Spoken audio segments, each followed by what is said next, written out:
it's really fun. So I'm going to still be droning anyways, regardless if I had a YouTube show or not. I just enjoy it that much. And I love meeting new people, and I love seeing new places. So I was honored to be a part today of it. So thanks for having me on. You're welcome. Thank you very much. And your mission is the same mission that we have here at Worldwide Travel, is to bring travel to people, bring people to travel. We're just getting started, so we don't know where this is going to take us. Literally, there you go. We don't know where this is going to take us. We were talking about a punchline the other day. We don't know where this show is going to take us. Wow, look at that, Matt. You have inspired us to be witty, and we appreciate that. From Google Docs to this episode, it's been a pleasure knowing you for 7 years. All right, hello, everybody. Welcome back to Worldwide Travel Podcast. My name is Dave Canyon here from New York, and I'm here with the Worldwide Podcast Travel team, including Luke. Luke, say hello. Hello. All right, Luke from Milton Keynes in the UK. We have Elsa, who's here with us, originally from Lebanon, but right now she's in the UAE. Correct, Elsa? That's correct. All right, say hello, Elsa. Great job, thank you. And Alexandra, who's here from Romania. Say hello, Alexandra. Hey, everyone. All right, there you go. And let's introduce our guest. Our guest via Ohio, but now resides in Texas. He'll tell us where in Texas. Is from Matt Drones On, M-A-T-T, Matt Drones On, who's a world traveler. On YouTube, Matt Drones On. Welcome, Matt Neff, N-E-F-F, Matt Neff. Matt, say hello to the audience. Hey, everyone, from Houston, Texas. Oh, there you go. Houston. All right, there you go. Yeah. But you're not in the city of Houston. You're sort of on the outskirts of Houston, are you? Or Northwest of Houston. Yeah, you just say Houston because it's huge and it's an hour from itself. So you just say Houston. It's easier. All right, sounds good. Thank you, Matt. We appreciate you coming to the show. One of the reasons why you're here is, one, you and I know each other for several years now, and we probably won't have time to share with everybody the great story about how we met. It's a great story, but maybe we'll save that for another time. We'll leave them wanting Google more. Docs. Well, now you blow. Don't give it away. Don't give it away at the end. It's not where most men meet each other men. It's a surprise. Yes. I see Alexandra's already intrigued.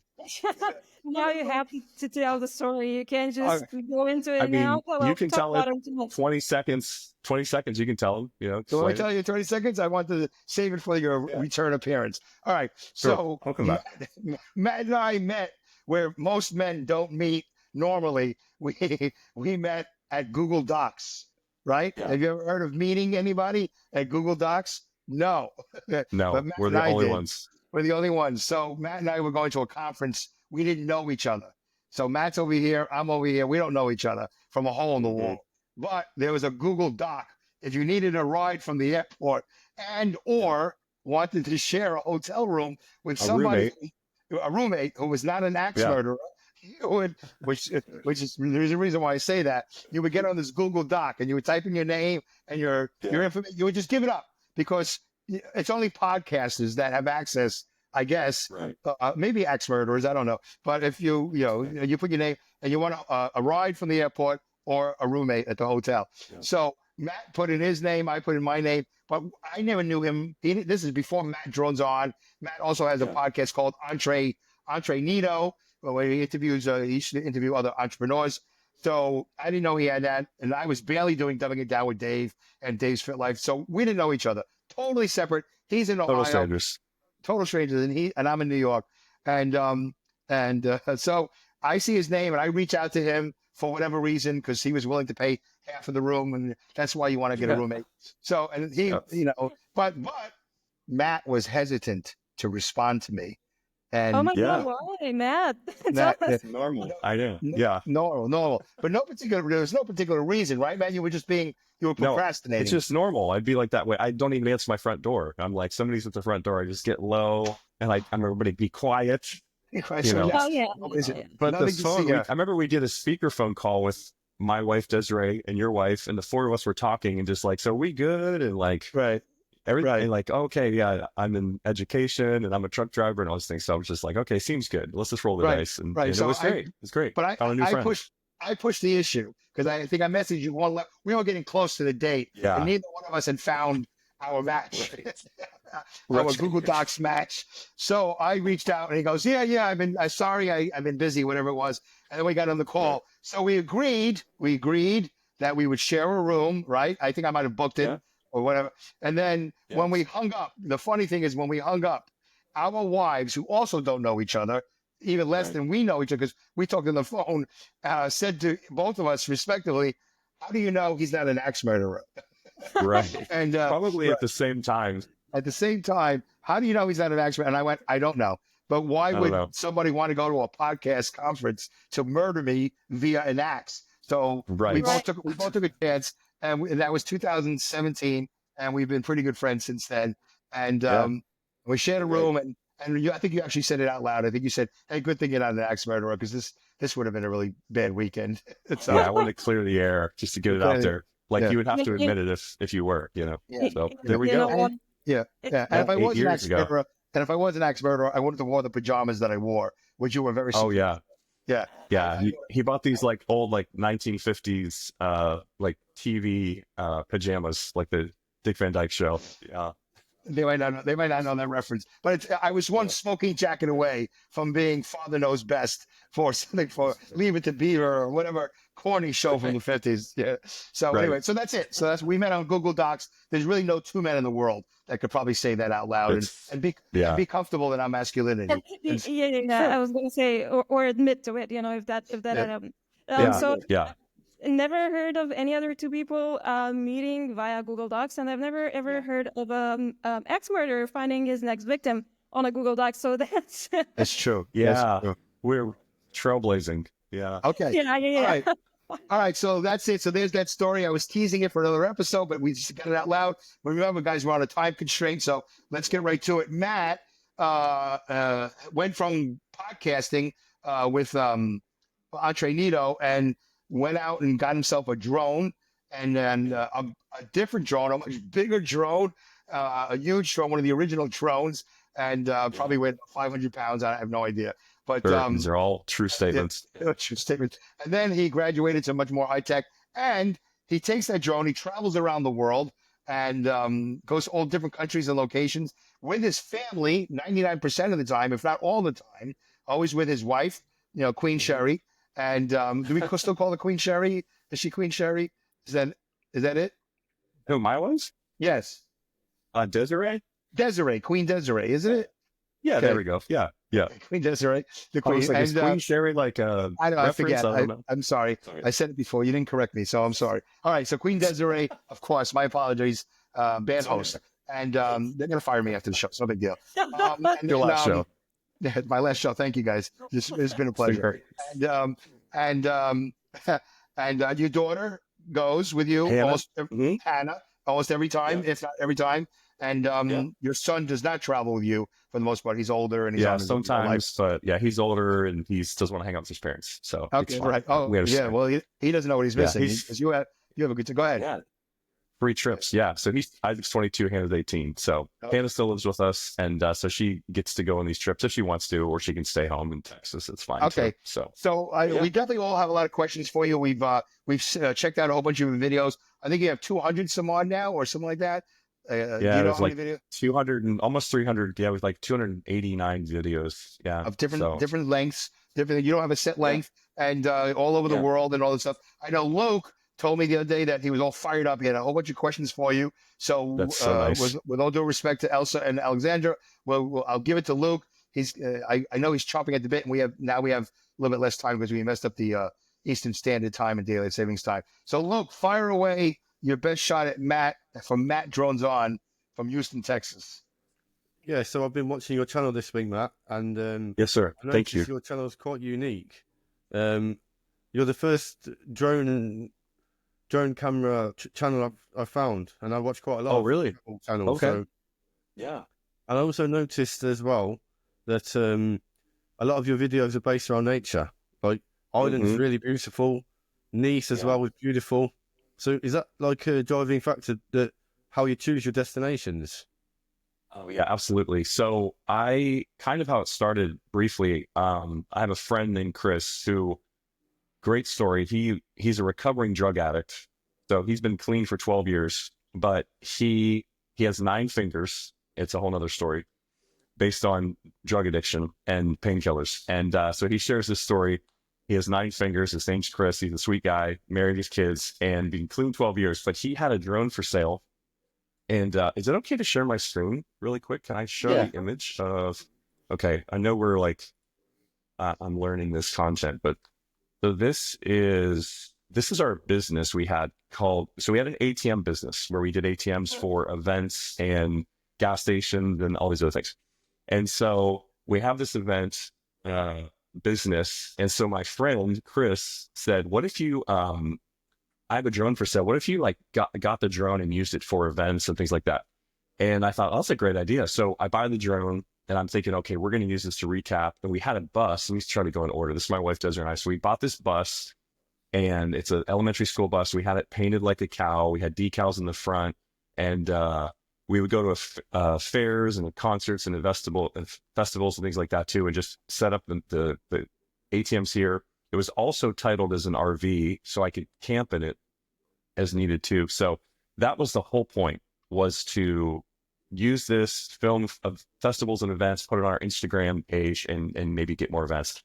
So we're ready to rock and roll.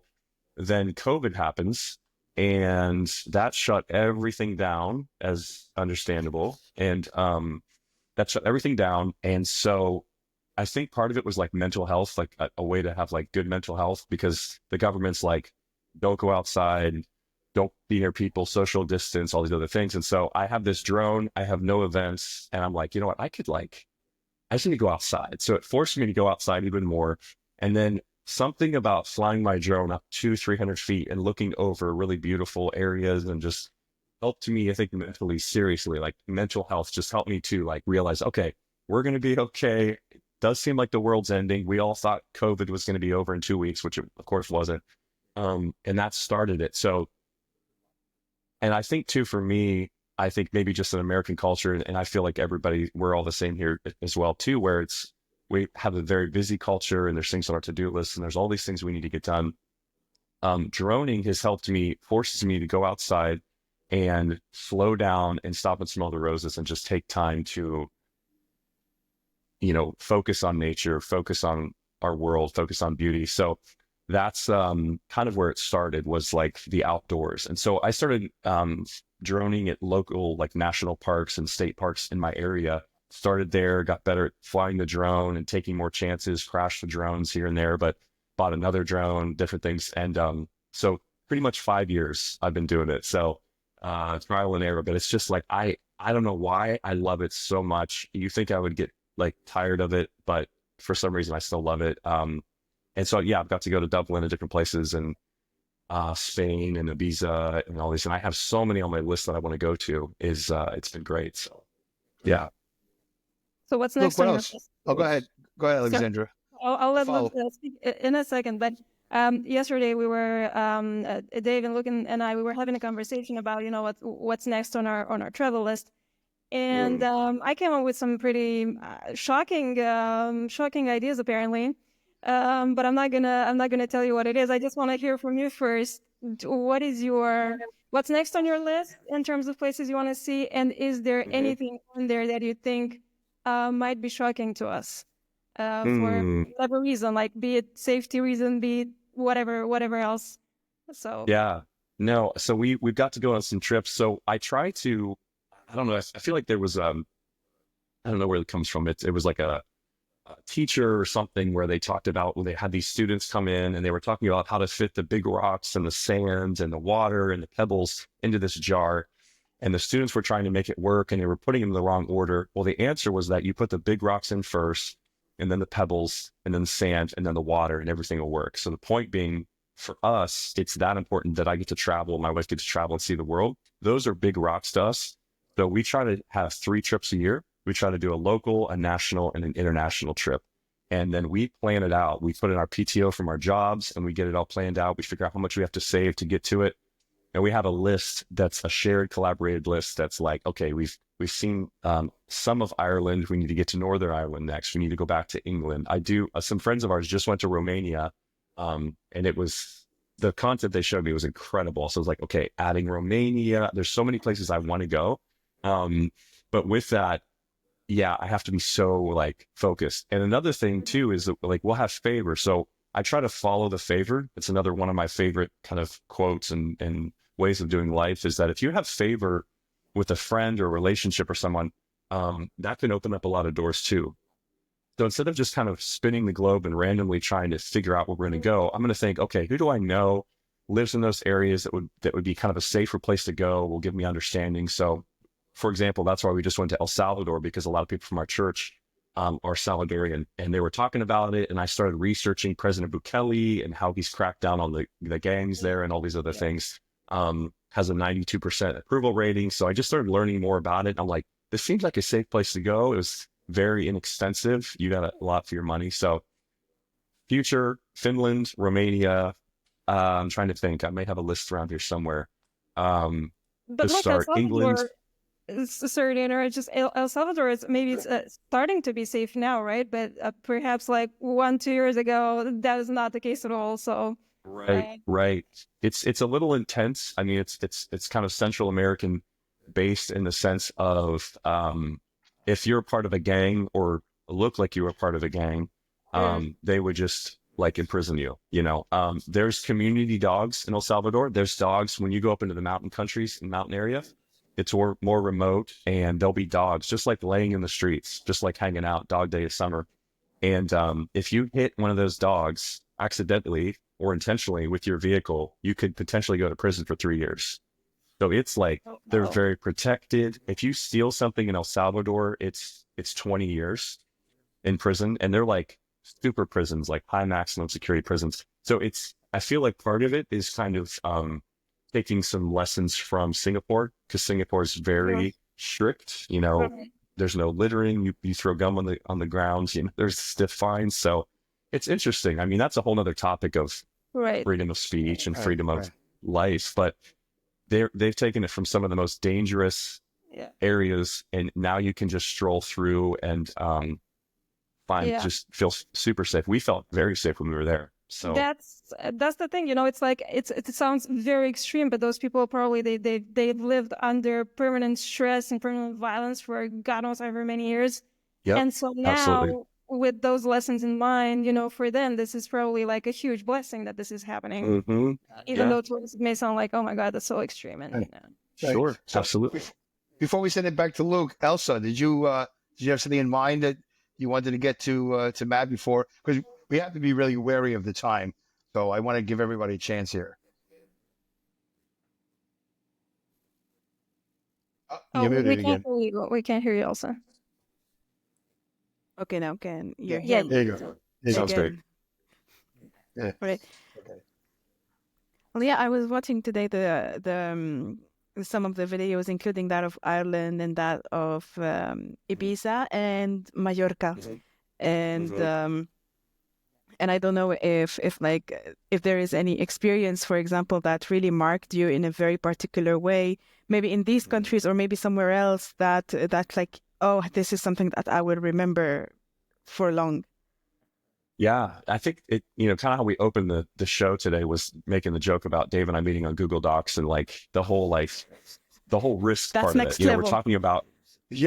we're talking about risk. And so, I mean, I'm like a very big rule follower. Like I'm always like, okay, yes, ma'am, yes, sir. And I'll follow the rules, and I don't want to ever break any laws or rules. But when you're a drone pilot, mixed with my temperament, you almost always feel like you're doing something illegal, because you want to be respectful. You want to be respectful of private property. You want to be respectful of national parks, wildlife, you know, respectful. And sometimes what's sad is that, and a lot of times it's in America too, unfortunately, where someone will go to like the electronics store, like a Best Buy, they'll buy a drone for $500 and then they'll just fly it, and they're flying near airports and they're like, oh, cool, bald eagles. And they're like, you know, just, it's ridiculous, you know, and it's sad because that will ruin a lot of opportunities for people that try to do it the right way.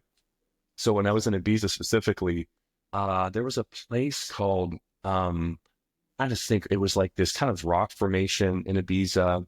And it was once again going back to risk. So I was like, well, let's, you know, I know a little bit of Spanish, but I said, let's get an Uber, and and I found a place, and I got on Google Maps, and I just type in scenic spots, and I'll see the little camera icon, and I'm like, that looks kind of cool. So I just do research on the front end. I find all the little camera spots, and then I'll kind of plan out a trip there in the past. So we just got an address of this place, and showed the lady, and she's like, yep, we got it. And she took us there and just kind of dropped us off in the middle of nowhere. And I don't know if I don't think I have anything right now pulled up, but basically it was this beautiful rock formation that was incredible, but it was a risk. But when there's no risk, there's no reward.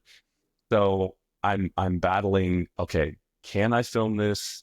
Is this a nature preserve or a protected place? It wasn't. There's also tools with the drone on the DJI app that you can scan to see, okay, am I near an airport? Is this a private place? So that you can have a little bit of confidence. But then there's that. But then there's also the fear of wildlife or hitting something or your battery dying. And so I think I could pull this picture up really quick for context. Those fears are very different, you know, like wildlife attacking you and your battery dying should not be on the same Oh my gosh, it's stressful. And I'm like kind of a stressed out person at times anyways. And so but I think somehow it's good for me that it's like, you're going to be okay. You've done your due diligence, be respectful. But here's just a quick photo of the area. Wow. And so you can't see like for scale, but I'm like, I don't know if you can see my cursor, if it's on there or not, but yeah, I'm like, this rock formation that's sticking up is probably 15 to 20 feet high. It's huge. So for scale, it was beautiful. So we just went to Google Maps, found some scenic ideas, put that into the Uber. The Uber picked us up, dropped us off, and I just took my drone. But out here, there's no airports that we're seeing. This isn't a private, rock that somebody owns. So I had Remind us again, Matt, what country is this again? I'm sorry. This is in Ibiza. Yeah, this is in Ibiza. I'm trying to... Ibiza is the country? No, it's in Spain. It's like off the coast of Spain, yeah. In Spain, Ibiza, Spain. Okay. And which ocean is that? What body of water is that? Is that the Atlantic? Good question. I'm trying to Google search It's the Mediterranean. It's like a few couple, I don't know, miles away from Valencia. So it's the east coast. The east coast of Spain. Yeah. Right. Okay. Yeah.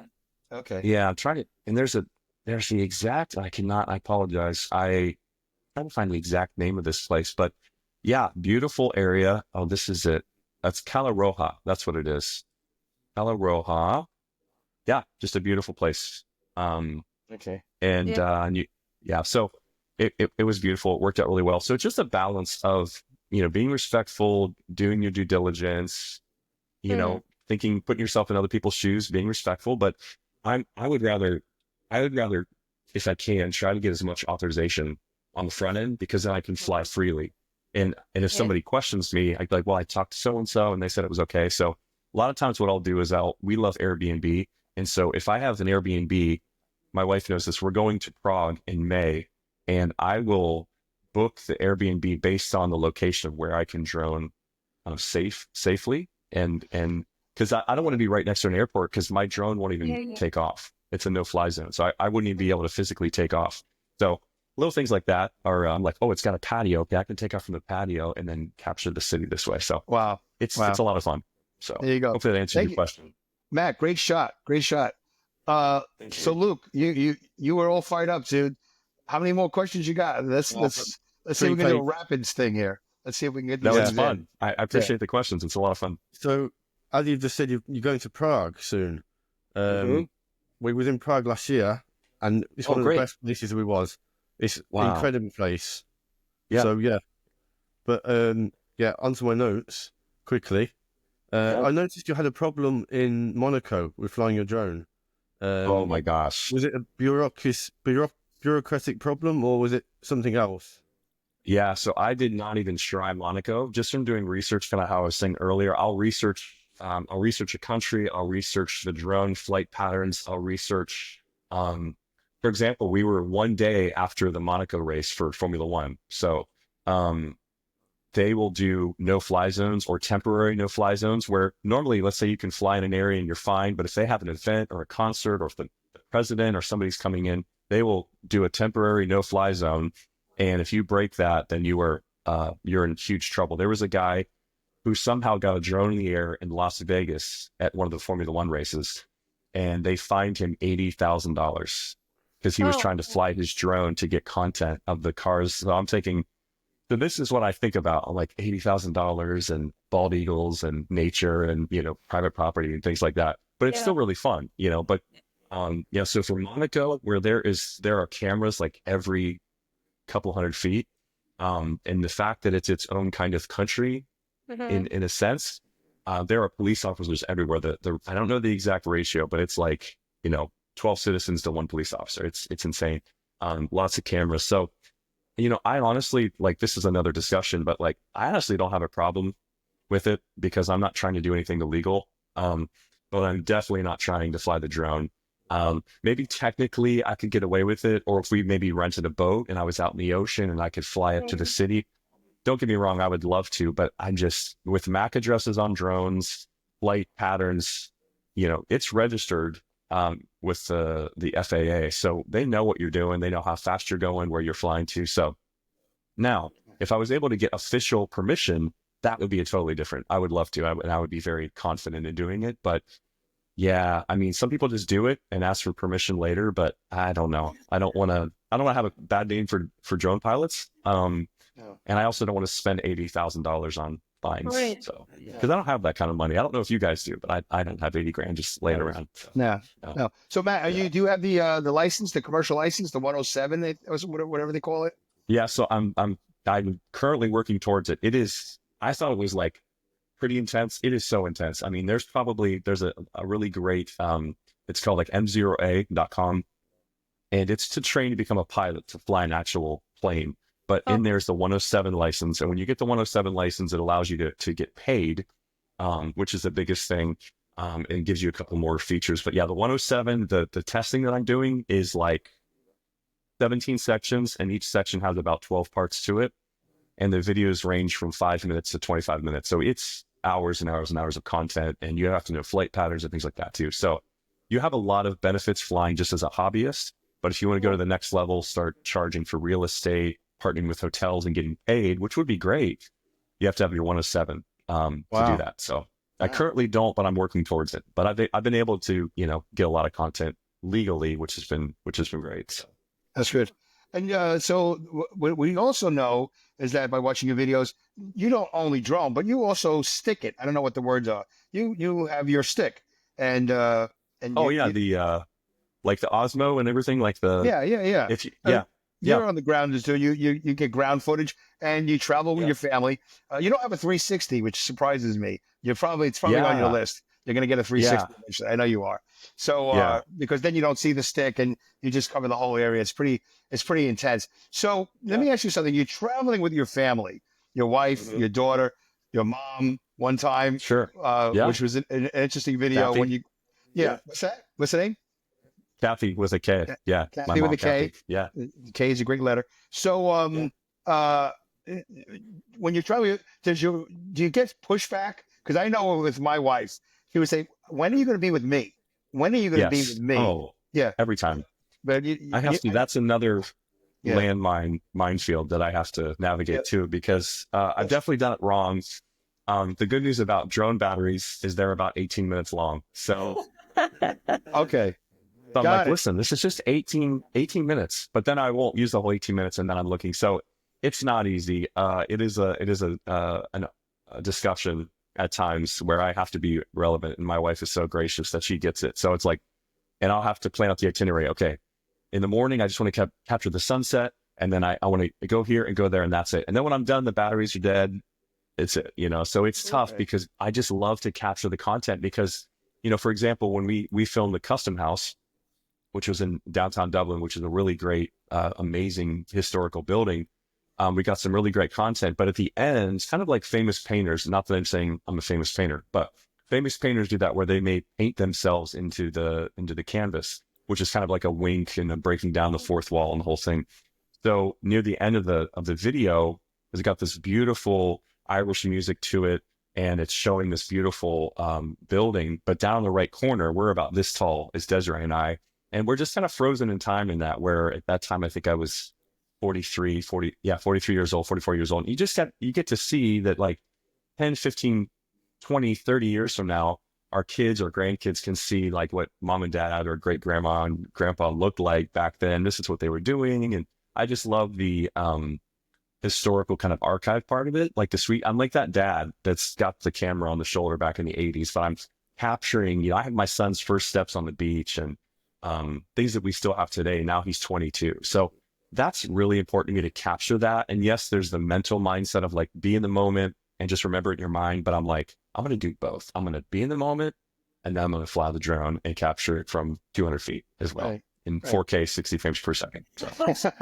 And it lives forever. Right. Because there's a lot of footage of you guys eating everywhere, Five Guys, Starbucks, you guys love your coffee, all about your sugars and starches. So I find it interesting. I know my wife would push me back. Well, I said, you got to stop filming. I'm not, and also they participate. So they help you and they don't say, hey, I don't want to be on camera. And they're very willing to be on camera and not too much where they're the stars of the show. So it's a good family outing and you've traveled the world with them and you've seen a lot. And most families don't see any of this. As Luke and I have spoken about, Luke complains that people from his area constantly go to Spain.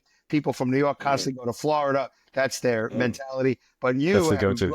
Yeah, it's the go-to. But you were originally from Ohio. Was there a go-to? Was there a go-to from Ohio? Like everybody in Ohio goes. Myrtle Beach.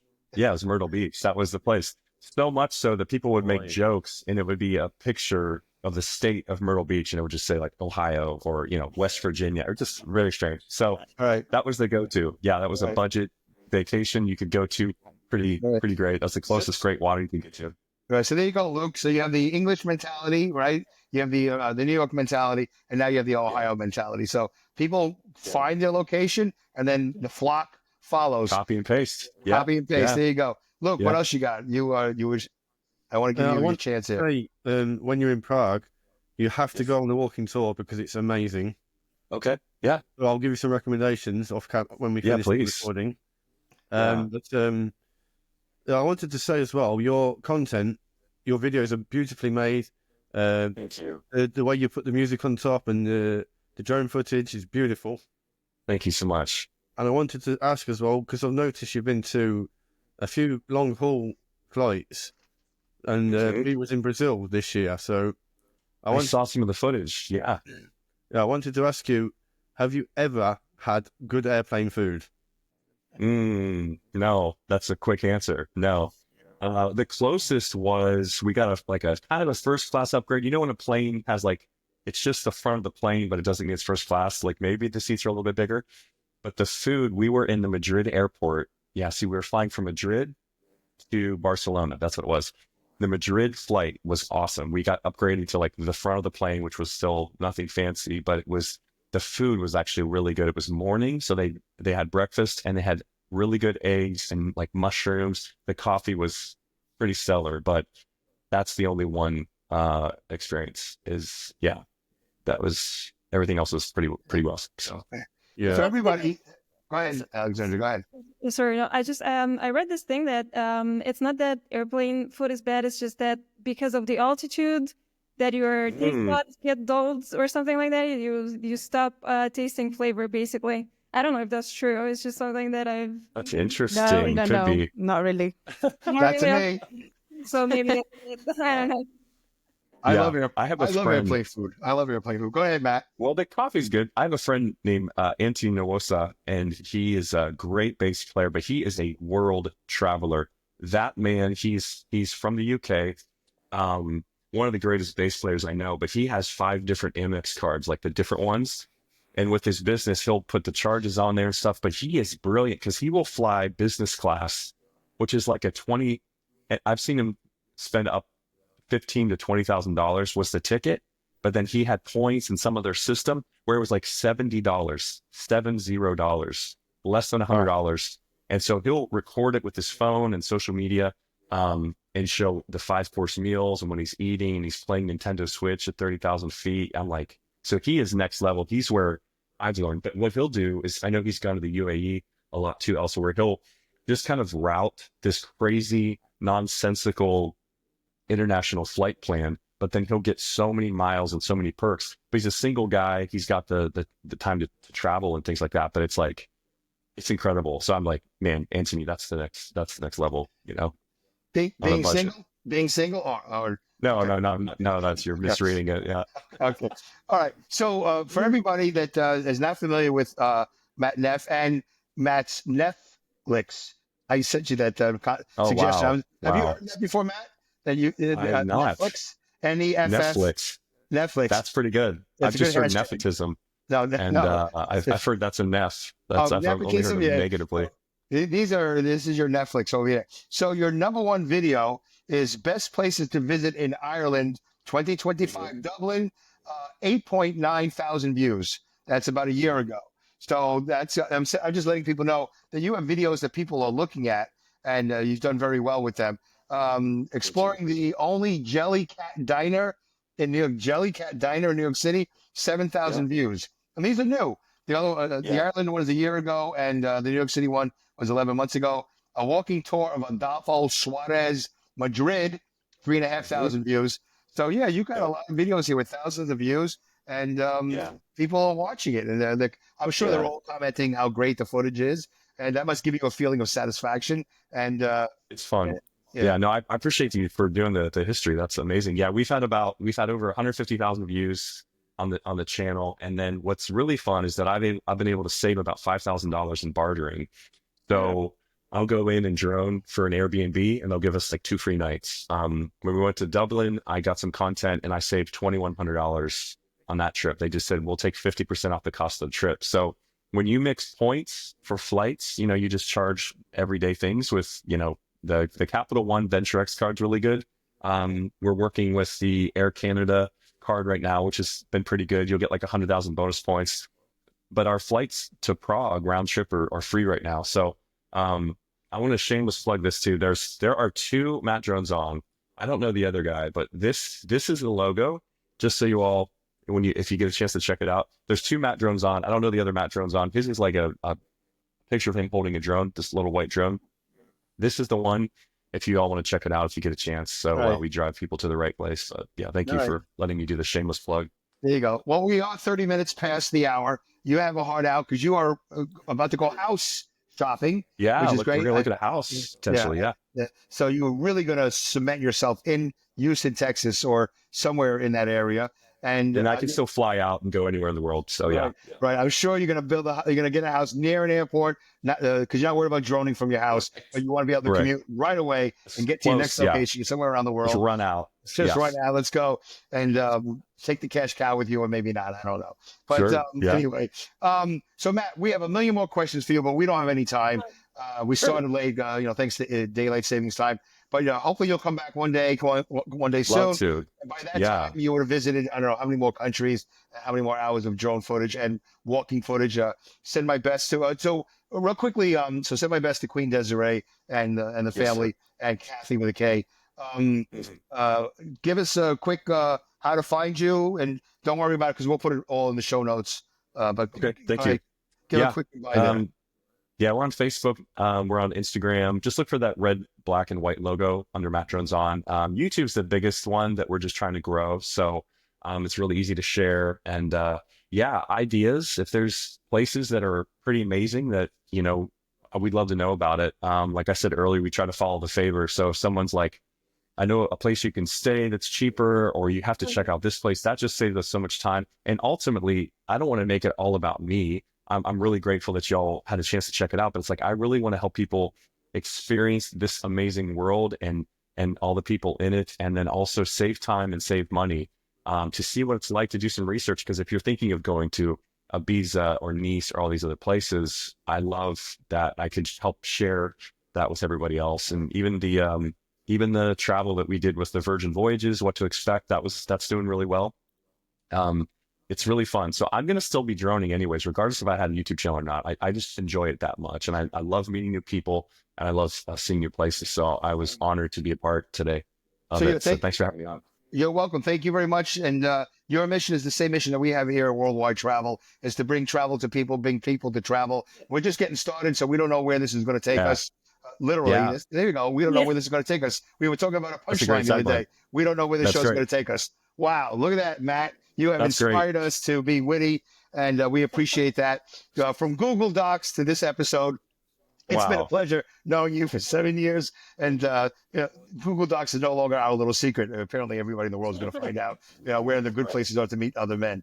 Anyway, here you go. So, Matt, good luck on your house hunting, and we'll be in touch, and we'll get this out to the masses as soon as possible. And will you be droning your house hunting today? Yeah, probably. Yeah. I'm trying to always, work it into everything. So, yeah. All right. At least for 18 minutes. At least for 18 minutes out of the rest of the afternoon, you'll be droning your house hunting. Yeah, that's very rare. Most people don't drone house hunting, but it's a good idea. Go for it. We want to see it. Want to see it. So Houston is as international to us as every other place in the world. It doesn't really matter. It's, people live everywhere, and everywhere there are people. All right. Fantastic, Matt. Great to see you. And thank you so much. Once again, when you say goodbye, we appreciate it, but don't shut yourself off.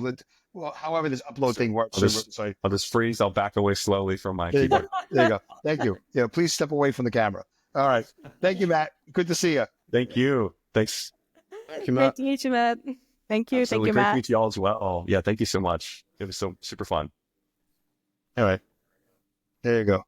All right. And as Matt slowly disappears from the camera, do I get rid of him, Luke? Or how do we do this? Do I need to leave? Or what's best? Yeah, you need to leave. Yeah, I think you. Oh, wow. Okay. Well, thanks, y'all. I appreciate it. Great to meet y'all. We'll talk soon. You need to leave now, man. Yeah. Thanks, y'all. Yeah, very smooth. That was very smooth. That's great.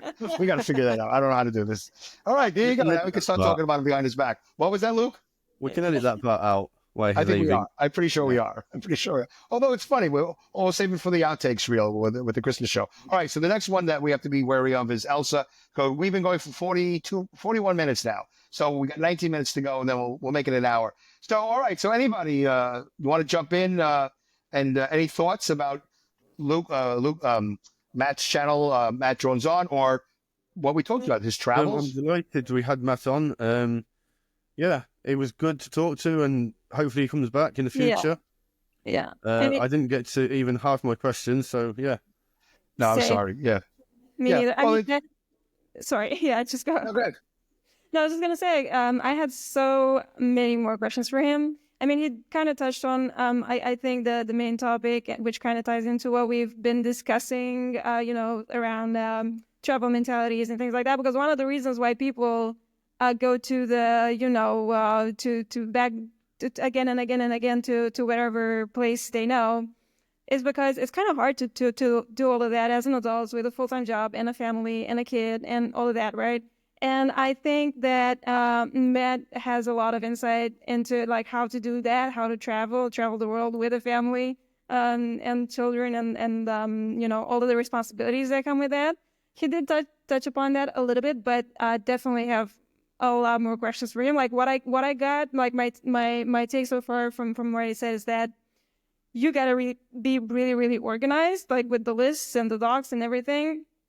But of course, that's just, I guess that's just the headline, right? We need to have him back so we can really understand how to do that. Because I think, like, for me, for instance, I don't know that I would be, I mean, I'm sure I'd figure it out eventually, but like thinking about it now, I have no idea how people do that, like traveling to, whatever, like faraway places. Like, how do you do that with a family and a kid and a job and all that? I mean, to me, that's still a mystery.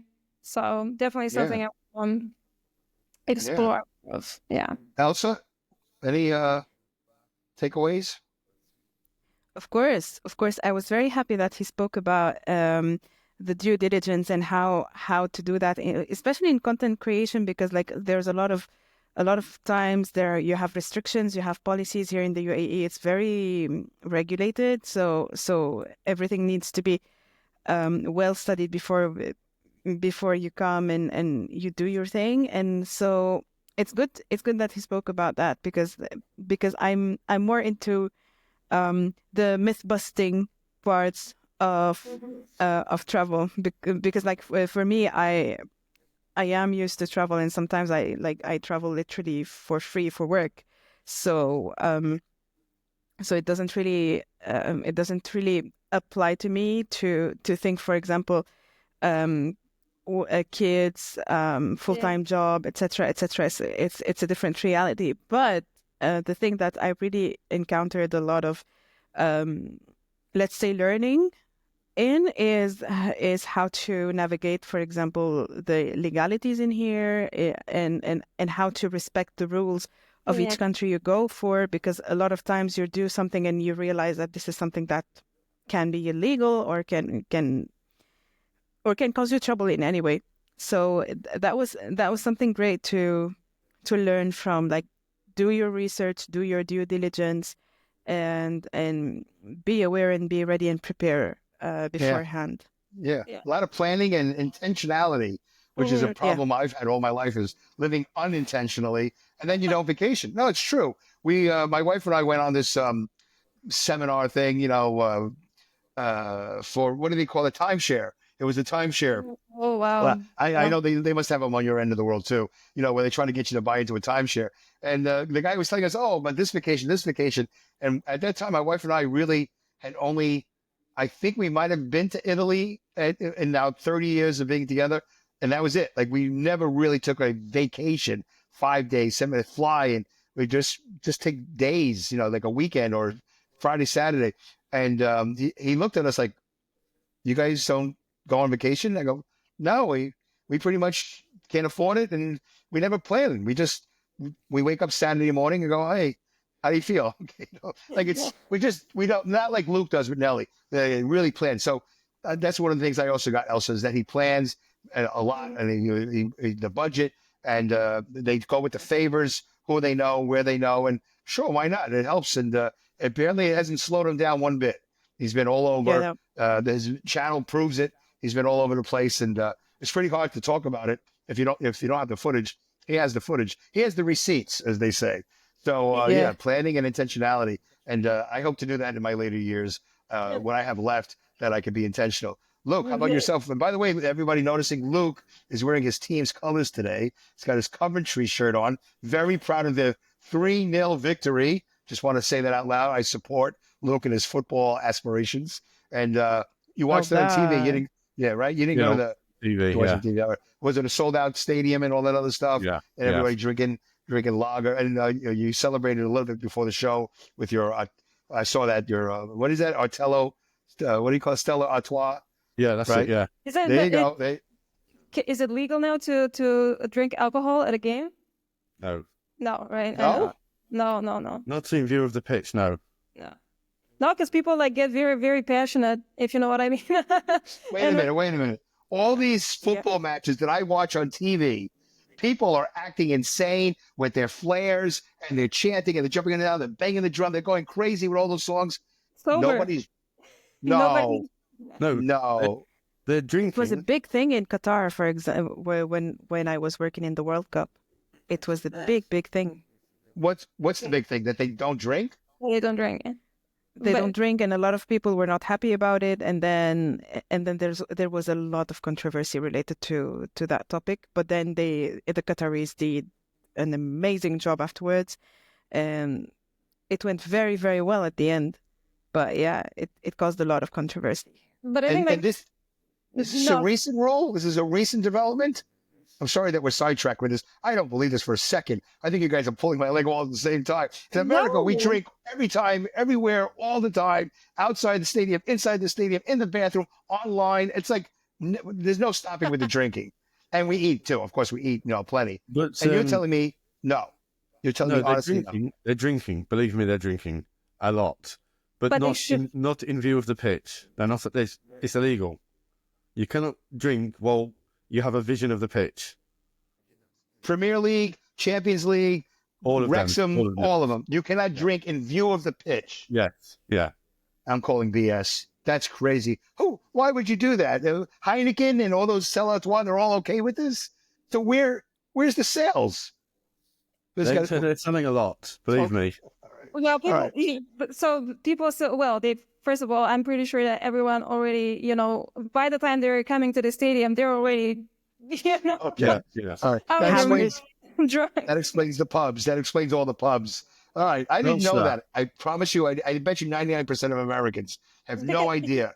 Here's the thing that happened. I mean, I don't know. I'm pretty sure it happens a lot of places in Europe. I'm not sure. I mean, it definitely happens in the UK, in Romania as well. Sometimes it happens depending on the game. It's just that after a match, like the people will start a fight. That's why the drinking is illegal, because there's already like everybody's super passionate already. Sure. And then if you add alcohol to the mix, I mean, you have yourself a handful if you're, the authorities. So that's kind of the point. But people will still find a way to drink, and the fighting will still break out. So all right. Yeah. News to me. Elsa, so you said you worked in the World Cup. So this is a talk for a future podcast, because Nelly's also worked at the World Cup in Brazil. So, I was in Qatar. There you go, Alexandra. So you're talking about a football rivalry now. Are you talking about Rapid and Steaua Bucharest? Oh my God! I cannot believe that you're following. I'm so excited. Yes, please ask. I don't know anything, but for sure you know much more about it than I do. But we do, like everybody here talks about the owner or former owner. I'm not really sure of Steaua Bucharest, like Gigi Becai. He's very famous here. He has an opinion about everything. And that's pretty much all I know about football. That's it. Okay. But I didn't understand. If you have sorry. That's okay. I didn't understand a word anybody said for the last 5 minutes, but that's okay. I don't know what you're talking about. Elsa, you are clued into what they're talking about? You? I think you were talking about something related to a player or someone, because it was about a lot of names. It's two football clubs that are big in Romania. Rapid is one of them, and Steaua is the other one. Okay. And I was just excited that somebody's heard of them. I wasn't aware that, in the world of football, these football clubs are pretty, famous outside of the borders of Romania. But apparently, and Luke mentioned it, and you laughed incessantly. You laughed big. So it's Luke. What is this about these two teams? Oh, well, they're from the same city, and they just hate each other. Oh, it's a rivalry, like the Mets and the Yankees. I get it now. It's an in-city rivalry. I get it now. Okay, and you follow that, Luke. Okay, there you go. A little bit of a soap.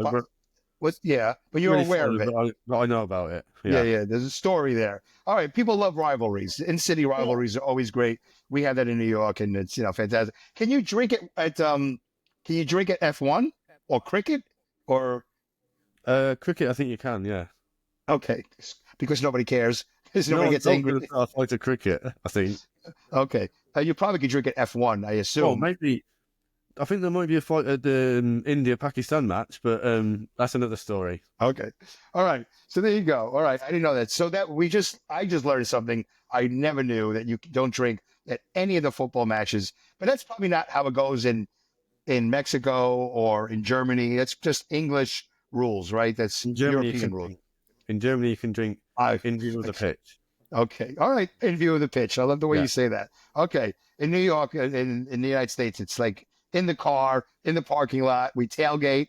Do they tailgate at we're drinking all the time. You tailgate. All right. Yeah. So before the match, you're outside, you're barbecuing or whatever you call it. You're cooking on the grill, the Barbie and all that other stuff. Okay. There you go. All right. That's interesting. All right. News for me. All right. So, anybody see... I like the video that Matt did where he gets a phone call or a message from a woman that owns an Airbnb, but she mistakenly contacts, and it's not his footage that she's impressed with, but yet he manages to get a couple of days of free Airbnb because he can manage a drone. And I guess I didn't get a chance to ask him. He did some work for her, shooting the area around her Airbnb, and probably did some advertising. So, that's great for worldwide travel. If you could somehow, like I turned my wearing a shirt, providing security, I don't know, I think I've mentioned that several times now, in exchange for being able to watch drag racing for free. So that's a way of doing it. I know years past, people have provided courier services, and Elsa works, and she travels, so you fly for free. Alexandra, Luke, have you considered the possibility of flying for free? All the time I consider it. It's just that I haven't come about it, but I definitely consider it. Right. Okay. Right. But what could you do? I mean, what are the opportunities to fly and travel? Luke, go ahead. You answer for a reduced rate or for free. As as Matt was saying about, he got a free Airbnb because he drives a drone and he can promote their hotel or whatever on his channel. When we are a big channel, we can say, oh, we can go to your hotel, we'll promote on the podcast. I can stay for free for 1 week in your hotel. Right. And we can sort something out on the podcast. We can talk about your hotel or your restaurant. Here's it really depends on why you're traveling, right? Like I used to be a digital nomad, so I would actually stay for longer in, whatever country it was that I was going to. So like, if you're doing that, there are ways to reduce the costs to your travel. But it has more to do with, so for instance, with me, given that I'd be living somewhere for longer, one of the things that I do is like, instead of going to Airbnb, I kind of go to the local, whatever website they have for, renting and finding an apartment to rent or things like that, right? So I think like that's the good way to reduce your costs if you're going to stay for longer. Like, don't go through like the big, Airbnb and all the big websites. Just kind of try to find a local website or agency or whatever it is that people in that country, that locals use to find an apartment to rent or things like that. But that only works if you're gonna be there for a while, right? Otherwise, yeah. Well, because maybe these hotels who are on Booking.com or Airbnb, they're paying a consultancy fee. Yeah. Then it bumps the cost up for the tourist then, as a result of that. Yeah. Yeah. I mean, for sure, they take some type of commission, right? Some 20% or however much they like Airbnb and Booking.com and all of those agencies. But so for instance, when I was in Germany, I was able to rent from a local property management company, and obviously that was way cheaper than it would have been had I gone through Airbnb or Booking.com or So I know. For the longest time, I would see advertisements here in New York to be a courier. So you get a phone call and they got to get a package absolutely right away on the next flight out of Kennedy or Newark. And you couldn't stay there long, wherever you were going, I guess. And I don't know anybody that's ever actually done it. I don't know if they still do it. Now with, we went from fax machines to the internet and all this other stuff. So I don't know if they're still doing it, but back in the day, I dreamed that one day I would be one of those couriers that would get a phone call. But you have to live a life where you could just go. And how do you do that? So that doesn't really play into intentionality and planning. That has to do with you being out of work and you've got nothing else to do. So if they tell you got to pick up this package and go to England or whatever, I've done it by car. I've done a courier service by car where I would pick up a package, whatever, an envelope, and I would drive to Canada or wherever, Washington, D.C. And when it's last minute, they will pay you good money, to go. I've driven cars too. I've delivered cars for people, but sometimes you got to work your way back on your own. So there are interesting, maybe one day we'll do a show on interesting ways of traveling for work, but at a reduced rate, whether it's droning or being a courier or providing security by wearing a shirt. We're getting a little bit close to the top of the hour. I know I keep on saying that, and people who've never seen other shows that we've done will say, what is he talking about wearing a shirt? But, providing security.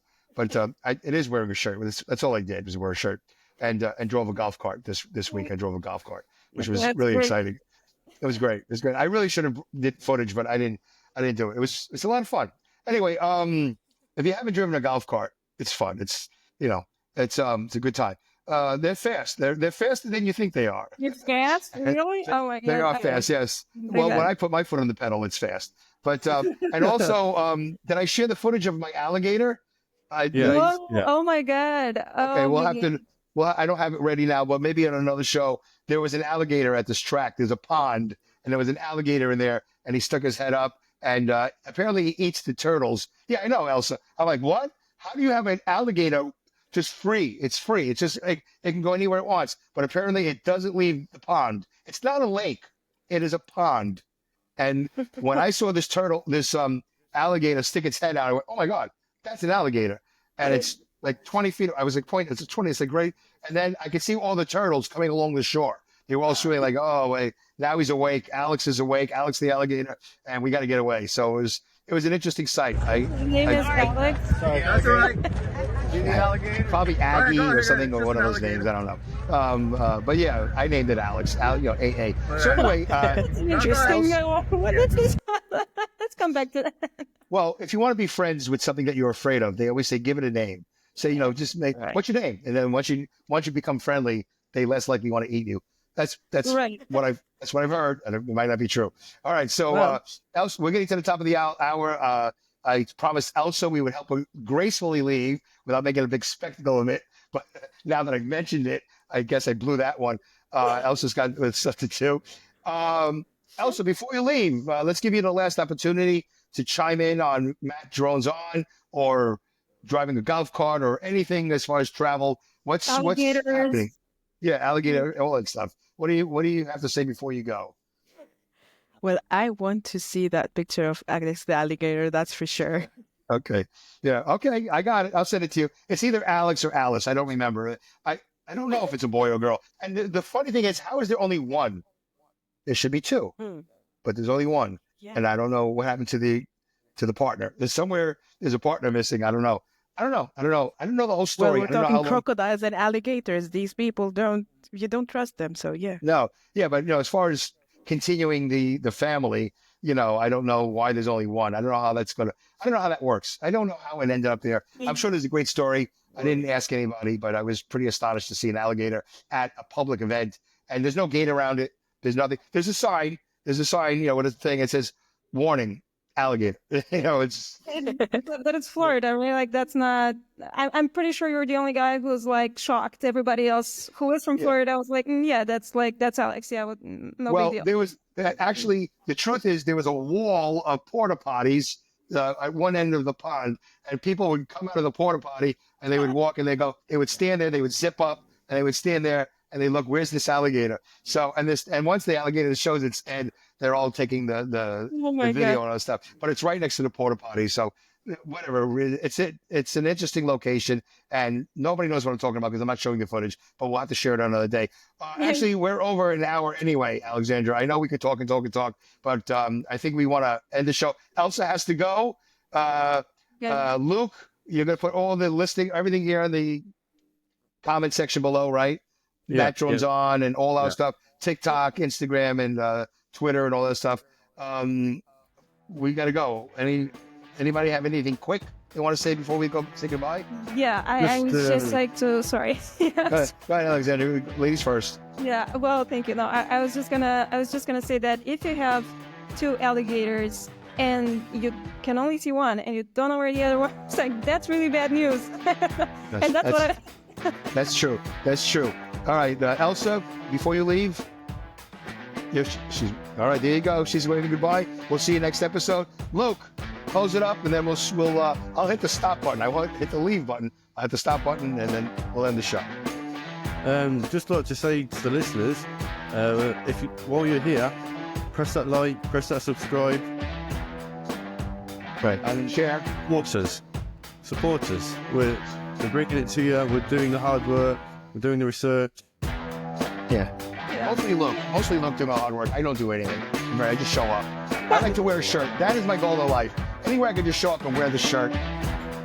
I got my podcast shirt. There you go. All right, yeah, definitely what Luke said. Subscribe, like, share, engage in the comments below. Dumbing It Down with Dave is my podcast. You get a chance, it's on Spreaker and everywhere that podcasts are found. And that's it, guys. That was a great show. We had a lot of fun. Thanks to Matt Neff from Matt Drones On. It was great to have him. We'll have him back, and we'll talk more than a half an hour. There you go. All right, guys, hit the button. Take care, everybody. Take care, bye. All right.